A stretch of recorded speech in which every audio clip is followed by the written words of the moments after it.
اس مسئلے کو بھی سمجھ لیں کہ اگر بھوک لگی ہوئی ہو اور نماز کا وقت آ جائے تو پھر پہلے کھانا کھائے، پھر اس کے بعد نماز کو ادا کرے۔ ہمارے ہاں بالعموم جو ہے وہ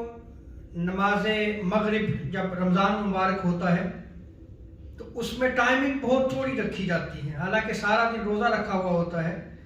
اور پھر بندے کی طبیعت بھی کھانے کی طرف راغب ہوتی ہے، اور اگر امام صاحب تھوڑا سا لیٹ ہو جائیں، کھانا کھا رہے ہوں، تو اس کو مسئلہ بنا لیا جاتا ہے، حالانکہ یہ چیز آقا علیہ السلام کی سنت مبارکہ کے خلاف ہے کہ اگر بندے کی طبیعت کھانے کی طرف راغب ہے تو پہلے کھانا کھائے پھر اللہ کے حضور حاضر ہو، تاکہ جب وہ اللہ کے حضور حاضر ہو تو اس کا دل، اس کا دماغ اللہ تبارک و تعالیٰ کی طرف رغبت رکھنے والا ہو، اس کی کہ پھر اور کوئی توجہ دوسری طرف نہ بٹے کہ میں نے نماز کے بعد یہ بھی کرنا ہے، یہ بھی کرنا ہے، یہ بھی کرنا ہے۔ نہیں، پہلے اطمینان حاصل کر لے پھر اللہ کے حضور حاضر ہو۔ اس میں پہلی روایت حضرت انس بن مالک رضی اللہ تعالی عنہ بیان کرتے ہیں کہ جب رات کا کھانا رکھ دیا جائے اور نماز کی اقامت کہی جائے تو تم رات کے کھانے سے ابتدا کرو، یعنی پہلے کھانا کھا لو پھر نماز کو ادا کرو۔ یہ پہلی روایت ہے۔ دوسری روایت حضرت عائشہ صدیقہ رضی اللہ تعالی عنہ بیان کرتی ہیں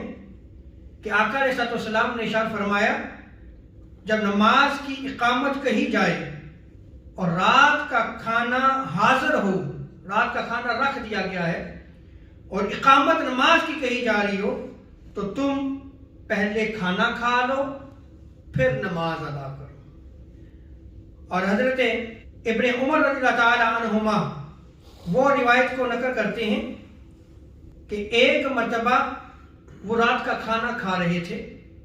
اور نماز کا وقت ہو چکا تھا اور امام نماز میں قرات کر رہا تھا، تو آپ کھانا کھاتے رہے حتیٰ کہ امام کے قرآن پاک پڑھنے کی آواز بھی سن رہے تھے آپ، لیکن آپ کھانا کھاتے رہے۔ حضور کی سنت پہ عمل کیا کہ پہلے میں کھانا کھا رہا ہوں کیونکہ مجھے بھوک لگی ہوئی ہے، پھر میں نماز پڑھنے جاؤں گا۔ اب یہ صحابی رسول ہے حضرت عبداللہ ابن عمر رضی اللہ تعالیٰ عنہما، آپ فقیہ بھی ہیں، محدث بھی ہیں۔ اب ان سے بڑا فقیہ اور محدث اور کون ہو سکتا ہے کہ امام قرات کر رہا ہے، نماز جاری ہے، لیکن آپ کھانا کھا رہے ہیں، تاکہ اطمینان کے ساتھ جو ہے وہ اللہ کے حضور حاضر ہو سکے۔